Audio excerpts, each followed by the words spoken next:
Today we're going to talk about how to solve a system of equations using elimination, and we are going to actually focus on when both equations are in standard form already, and also just on equations where we either just need to add right away or subtract. And actually I don't explain it as subtraction. We're going to talk about how to change it so we can continue to add.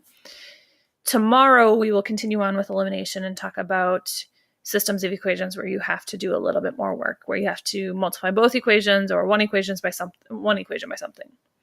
So we are going to go ahead and look at some steps here to help us out. And we don't actually have to do all of these steps every time, but always check for them. So our first step is to write the system so that the like terms are aligned. Make sure your x's are lined up with each other, your y's are lined up with each other, and your constants are lined up with each other. Then we're going to eliminate one of the variables and solve for the other variable. Once you get an answer, plug that back in to substitute and find the second variable, and then we're going to write it as an ordered pair and check our solutions. So let's go ahead and look at this. To eliminate something means to cancel it out. And we know that in math, for something to cancel, we have to have opposites. So for something to be opposites, in math, we need both the same number and one positive sign, one negative sign. So be really careful with that. If you don't have the same number or your signs aren't opposite, then you don't have everything that you need. So if you look at these first two problems here, though, my 4x in the first equation and negative 4x in the second equation are opposites. We have a positive 4 and a negative 4. So what I can actually do here is I can go ahead and add the two equations together. It's like combining like terms. So we're going to go ahead and do that. We're going to go ahead and say, okay, if we add these two together, what happens? I'm going to put a 1 here. I have 4x and negative 4x. They cancel out. 1y and negative 4y give me negative 3y. Negative 16 and 28 give me 12. All I did is went through and added my coefficients here and added my constants there. This is a pretty easy equation to solve once I'm down to this first part. Once I'm done with that first step. I'm going to go ahead and divide by negative 3 on both sides. 12 divided by negative 3 is negative 4. Now remember that when we're solving system equations, we have to have an ordered pair for an answer. So we're going to go back to this original problem and choose one of the equations and plug our answer that we got for y into that equation. So I'm going to go ahead and put a negative 4 in place of this y right here, first equation. So I'm going to do 4x plus negative 4 or minus 4 equals negative 16. Now I have a two-step equation, so I'm going to add 4 to both sides. So you have 4x equals negative 12, and then divide by 4. So x is negative 3. So my solution here should be negative 3, negative 4. Remember, in the last couple lessons, we've talked about checking your solutions, and there are a couple ways you can do that. The first is to go ahead and plug those two equations into Desmos and see where they intersect. It's a great way to check when you're doing your homework. However, you're not allowed to do that on your test. So I'm going to show you a different way that you can do that. We're going to take this answer that we got and plug it into the second equation. And the reason I'm going to do that is because we already used the first equation. So I have negative 4 times negative 3. Okay, just putting my x in here, so negative 3. Minus 4 times negative 4. So I'm putting my negative 4 in here for y. Equals 28. So negative 4 times negative 3 is positive 12. Negative 4 times negative 4 is positive 16. If I add 12 and 16, I get 28. Okay, so 28 equals 28. We're in good shape. If I get two things that aren't equal there, I made a mistake somewhere. So that's pretty much the process. Let's go ahead and look at the second one. Notice that I have a 3x and a negative 3x. I also have a negative 3y and a positive 3y. So let's see what happens there. Make sure you have opposites for at least your x's or your y's. If I go through and add these together, 3x and negative 3x cancel.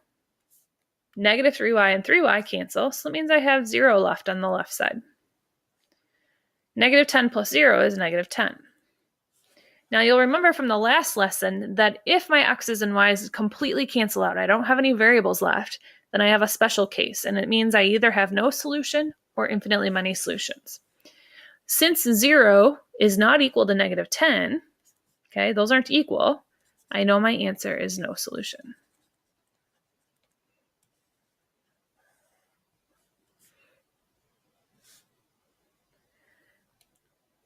Okay, let's go ahead and look at 2 more problems. We're going to look at these closely because remember, we want opposites so that our variables cancel. When I look at these, I see, okay, 6 and 8, those aren't opposites. And then I have negative 6 and negative 6. Now remember, if I have the same sign, they're not opposites. I need one to be positive and one to be negative. So I'm in pretty good shape here because I have the 6's, but I need to get one of these so that it's a positive. Easiest way to do that is just to go through and multiply the whole equation, one of the equations, by negative 1. And what that does is it changes my signs. So I'm going to go ahead and take this first equation. If I multiply by negative 1, that makes this first 6 negative, makes the second 6 positive, and it makes the last 6 negative. Now, by multiplying everything by negative 1 in that equation, I now have opposites. I have a positive 6y and a negative 6y. So I'm going to go ahead and add those two together. So negative 6x plus 8x is 2x. Positive 6y and negative 6y cancel out. And negative 6 plus 20 gives me 14. Pretty easy one-step equation left to solve. All I have to do is divide by 2 on both sides, and I find that x equals 7. Okay, we're going to still go ahead and plug that back in. I'm going to put a negative 7 into my original problem here. Let me erase this a little bit so we can see a little bit better. Okay, so going back to my original problem, I'm going to go ahead and plug that 7 in for x. So I'm going to put a 7 right here. So we're going to do 6 times 7 minus 6y equals 6. 6 times 7 is 42. Minus 6y equals 6. We're going to subtract 42 from both sides. So you get negative 6y equals negative 36. And if I divide both sides by negative 6, I get positive 6 for an answer. So my solution right now is 7, 6. We can check that by plugging that into that second equation and making sure it works.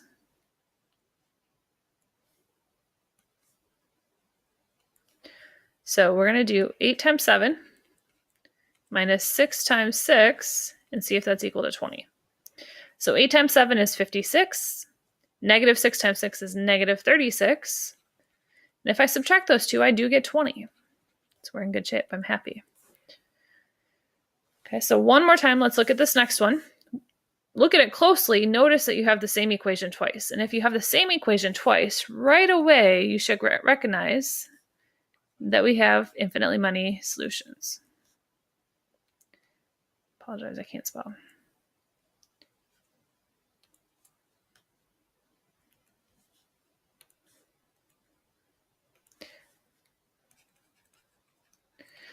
Okay, but let's just look at this. Notice my tens. I have the same number, but I also have the same signs. So I need to make sure I have opposites. So if I go through and multiply the first equation by negative 1, it's going to change that 10 to a positive. The 4 is going to become negative, and the 26 will become negative. So if I add my equations together, my x's cancel, and my y's cancel, and then my 26's cancel. Now, I always tell students, if you get to this point and you get 0 equals 0, a good way to remember your answer is to put those two zeros together and you have your infinity sign. Okay, so we have infinitely many solutions for that one. Okay, go ahead and try the 2 guided practice problems. When you finish them, have us check your answers. If you did them correctly, we'll give you your homework. If you made a mistake, we'll help you out and figure out what you did wrong. As always, if you have any questions, make sure you raise your hand and let us know. Okay, there are actually 4 problems, so make sure you do all 4. Okay, so today we talked about solving systems using elimination, and we focused just on when we're doing addition or subtraction. We're going to talk about the other kinds tomorrow. You have a worksheet today, 5-4, and then tomorrow, like I said, we're going to do more elimination. So if you have any questions, make sure you speak up, let us know. Stop in before or after school and we'll help you out.